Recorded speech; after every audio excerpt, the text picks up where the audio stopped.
Every day, David watched his paralyzed daughter fight to walk again.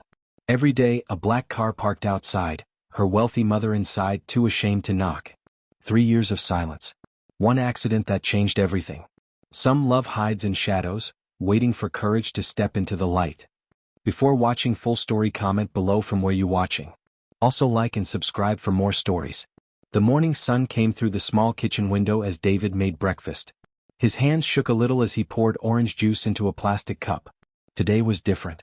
Today his 8-year-old daughter Emma would try to walk again. "Papa, are you ready?" Emma called from her bedroom. Her voice was happy, but David could hear the fear hiding behind it. "Almost done, sweetheart," he called back.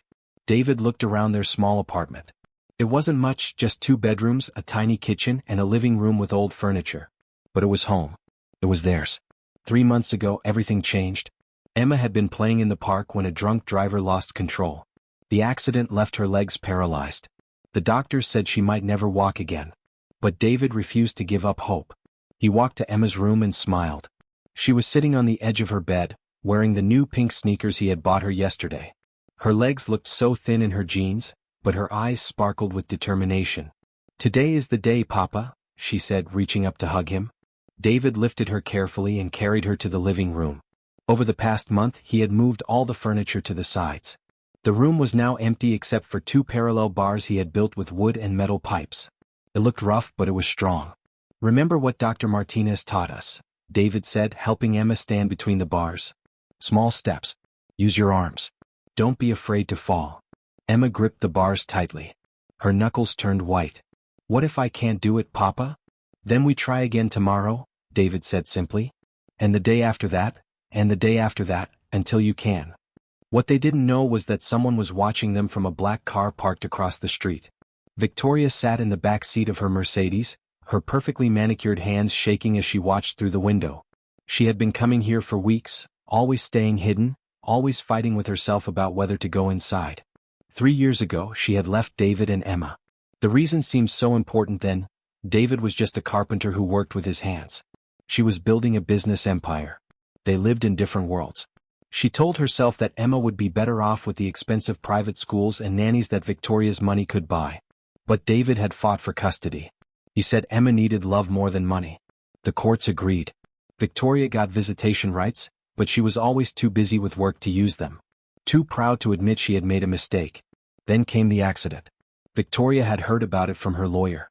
She had paid for the best doctors, the most expensive treatments. But she did it all through lawyers and checks. She never came to see Emma. She told herself it was because David wouldn't want her there. But the truth was she was scared. Scared that Emma wouldn't remember her. Scared that she had lost the right to be called Mama. Now she watched as her ex-husband helped their daughter try to walk, and her heart broke into 1,000 pieces. Inside the apartment, Emma took her first step. Her left foot moved forward just 1 inch, but she moved it. David cheered like she had run a marathon. "You did it. You moved your foot." Emma looked down at her legs in amazement. "I felt it, Papa. Just a little, but I felt it." They worked for an hour. Sometimes Emma could move her foot. Sometimes nothing happened. But she never gave up, and neither did David. When she got tired, he carried her to the couch and made her favorite lunch, peanut butter and jelly sandwiches with chocolate milk. "Papa," Emma said as she ate, "do you think Mama knows about my accident?" David's heart clenched. Emma still asked about her mother sometimes. He always tried to be kind when he answered, even though Victoria had hurt them both. "I'm sure she knows, sweetheart. Do you think she cares?" David looked at his daughter's hopeful face. "Your mama loves you, Emma. She just shows it differently than other people." Outside, Victoria wiped tears from her eyes. She had heard every word through the slightly open window. She wanted to run inside, to hold Emma, to tell her how much she missed her every day. But shame kept her frozen in the car. This went on for weeks. Every day David and Emma worked on walking. Every day Victoria watched from her car. She saw Emma's progress, how she could take 2 steps, then 3, then 5. She saw David's patience when Emma cried from frustration. She saw the love between father and daughter, and she saw what she had thrown away.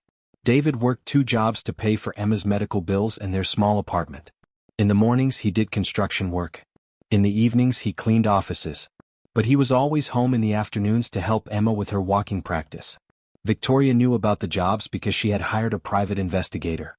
She also knew that David was behind on rent. Her first instinct was to pay it anonymously, but she stopped herself.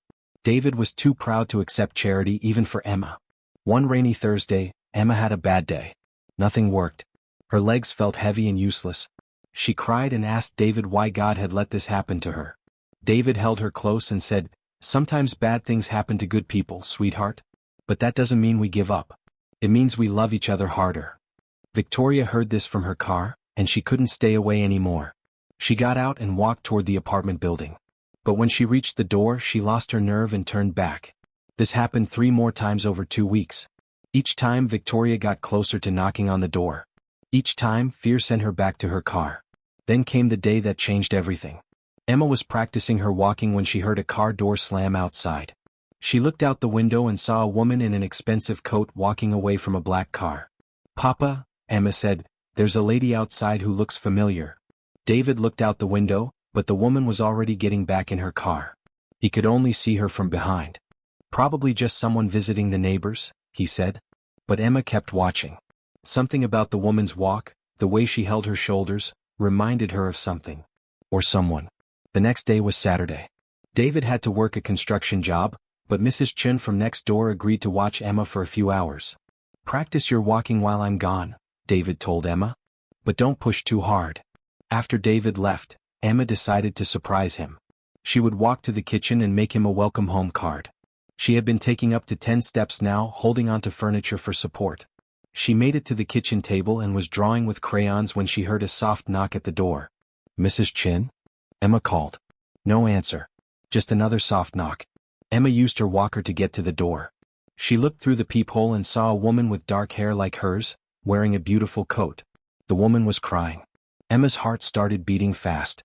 She knew that face. She had seen it in the one photo David kept on his dresser, the one he thought Emma didn't know about. "Mama?" Emma whispered. The woman outside heard her and cried harder. Emma unlocked the door with shaking hands. When she opened it, Victoria was standing there, tears streaming down her face. "Hello, baby," Victoria whispered. For a moment they just stared at each other. Then Emma smiled, the same smile Victoria remembered from when Emma was 5 years old. "I knew you would come back," Emma said. Victoria knelt down so she was at Emma's level. "I'm so sorry, Emma. I'm sorry I wasn't here when you got hurt. I'm sorry I left you and Papa. I'm sorry for everything." Emma reached out and touched her mother's face. "It's okay, Mama. Papa says you love me differently than other people. But you're here now." Victoria pulled Emma into a gentle hug, careful not to hurt her. They held each other and cried, Emma from joy, Victoria from 3 years of guilt and regret. "How did you know I was here?" Emma asked. "I've been watching," Victoria admitted. "I've been coming here for weeks, too scared to knock. I wanted to see you so badly, but I thought you might hate me." "I could never hate you, Mama. You're my mama."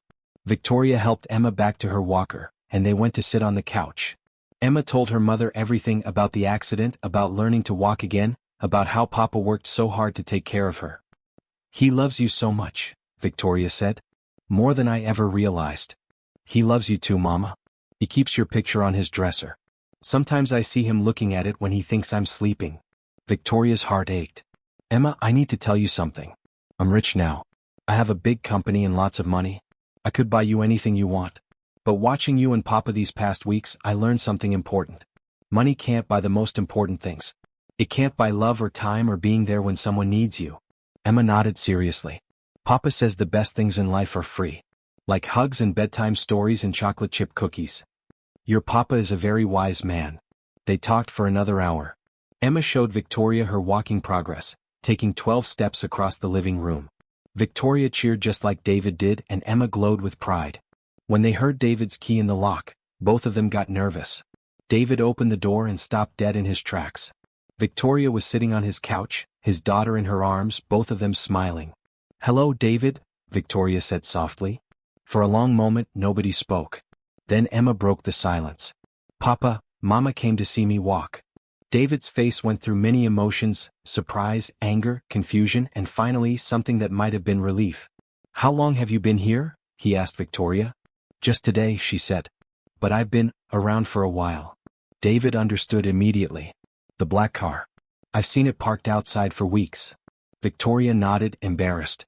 "I wanted to come in, but I didn't know if you'd let me." Emma is your daughter too, David said simply. You always have the right to see her. Emma looked between her parents hopefully. Does this mean we can be a family again? Victoria and David looked at each other. So much had happened. So much hurt and time apart. Emma, David said carefully, families come in different shapes. Maybe Mama and Papa can't live in the same house anymore, but we both love you. That will never change. Victoria nodded. Your Papa is right. I made mistakes, baby. Big ones. I can't just come back and pretend nothing happened. But I want to be part of your life again if you'll let me. Over the next few weeks they worked out a new routine. Victoria came to visit Emma 3 times a week. Sometimes she helped with walking practice. Sometimes they just talked or played games. David was always polite but careful around Victoria. Victoria also quietly paid the back rent and Emma's medical bills, but she did it in a way that helped David keep his pride.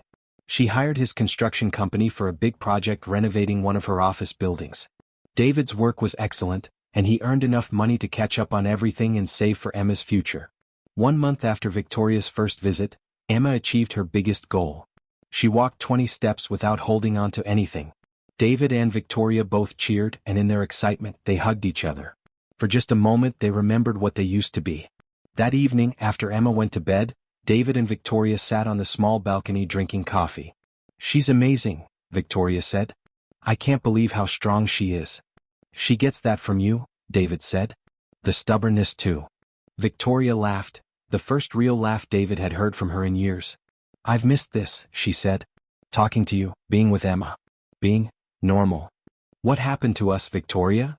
David asked. We were happy once. Victoria was quiet for a long time. I got scared, she finally said. I grew up poor, David. Really poor. When I started making money, I thought that was the most important thing. I thought I could give Emma everything I never had. But I forgot about the things I did have: love, time, family. Money isn't evil, Victoria. Emma could use some of the opportunities your money can provide. But she needs her mama more than she needs things. I know that now. Watching you two together these past months, you gave her something I never could. You gave her your whole heart. They sat in comfortable silence for a while. Finally, Victoria spoke again.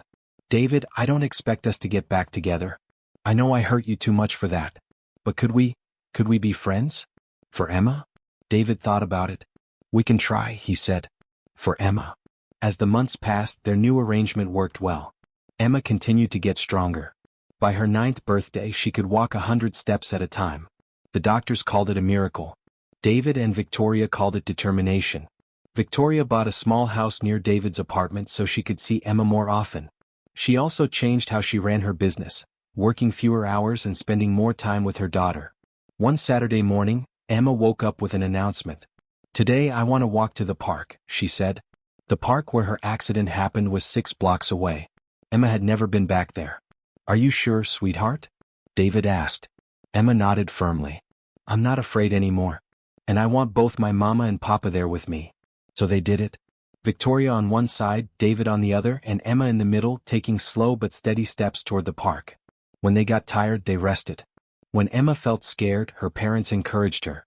When she felt strong, they cheered her on. It took them 2 hours to walk 6 blocks, but they made it. At the park, Emma sat on the same swing where she used to play before the accident. David pushed her gently while Victoria watched with tears of joy in her eyes. I did it, Emma said. I walked to the park. Yes, you did, Victoria said. You're the strongest little girl I know. We're all strong, Emma said wisely.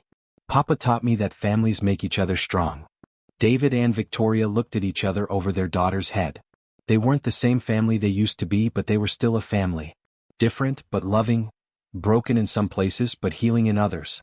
As the sun set over the park, Emma made one more announcement. Next week I want to try running. David laughed. Let's master walking first, sweetheart. Papa's right, Victoria agreed. 1 step at a time. Emma grinned. That's what you both always say. 1 step at a time. And with 1 step at a time they had built something beautiful. Not the perfect family from fairy tales, but a real family with real love. A single dad who never gave up on his daughter, a wealthy mother who learned that the best things in life can't be bought. And a little girl who proved that the human spirit can overcome anything. As they walked home together in the evening light, slowly, carefully, but together, Emma held both her parents' hands and smiled. She had learned to walk again. But more than that, she had taught her parents how to love again. And that was the greatest miracle of all.